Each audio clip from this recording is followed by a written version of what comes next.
A little backstory. When I was 19, I lived with my mom in a ranch-style house on a road that backed up to a large field. On the other side was the main highway.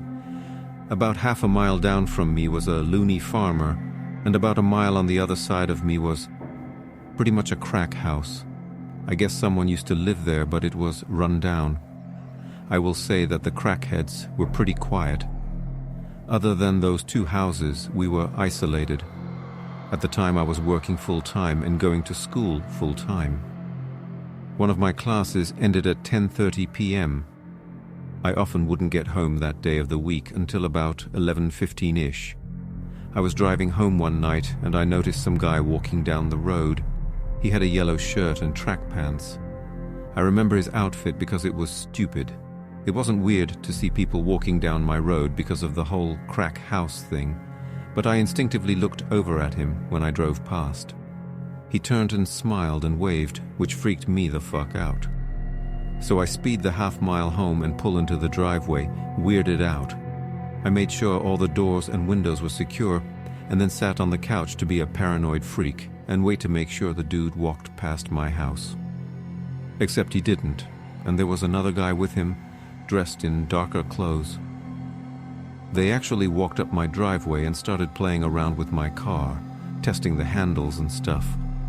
In my hurry, I forgot to grab my phone from my car, so I was kind of worried that's what they were after, until the guy in yellow started approaching my door. I'm freaking out, so I go and wake my mom up. She's bleary, and I'm trying to explain the situation when we both hear the doorknob turn very slowly. Good thing it was dead-bolted. She got out of bed, walked to the door, and then Yellow Shirt knocked. I perched up on the couch so I could get a good look at him and his friend still in the driveway. The porch light was on because of the sensor. "Yeah?" my mom said. "You dropped your wallet." I told my mom that I had my wallet. It was in my purse, so she calmly told him that she had her wallet, and it was too late to be knocking on people's doors. I remember perfectly what he said next, even though this was about 6 years ago. "Okay, I'm not a bad guy, just so you know." We were all pretty still. No one moved, not even the guy at the door, not even when the porch light went off. Then he tried the handle again.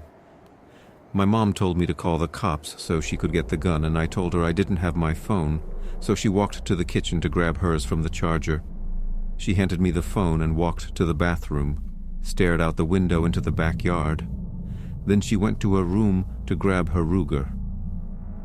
I was talking to the cops and explaining the situation, all while watching the two guys, explaining that there were two suspicious guys at our door, when my mom came back out and said, "One in our backyard, too," which explained why she had looked out at the bathroom window. She glimpsed him from the kitchen and went to get a more discreet look. My mom walked back over to the door with her gun and loudly said, "If he tries the handle again, I'm just going to open the door and shoot him." Fuck knows why she said that instead of waiting for the cops to arrive, but the guys took off down the road. I told her, and she rushed to the bathroom, where the guy, apparently in the backyard, saw his friends running down the road and sprinted off too. They were going in the direction of the crack house. The cops searched our house and our yard and went to the drug house, where they found 5 dudes hanging around. One was the yellow shirt guy, and I'm assuming his friends were with him. They did get arrested, and nothing weird like that ever happened again, but I was on edge for a while. I still make sure the doors are locked at all times every day, even though I live in a much nicer area now. Anyway, sorry it was a bit anticlimactic. The dudes got caught. Either way, weird guys who told me you found my wallet? Let's not meet.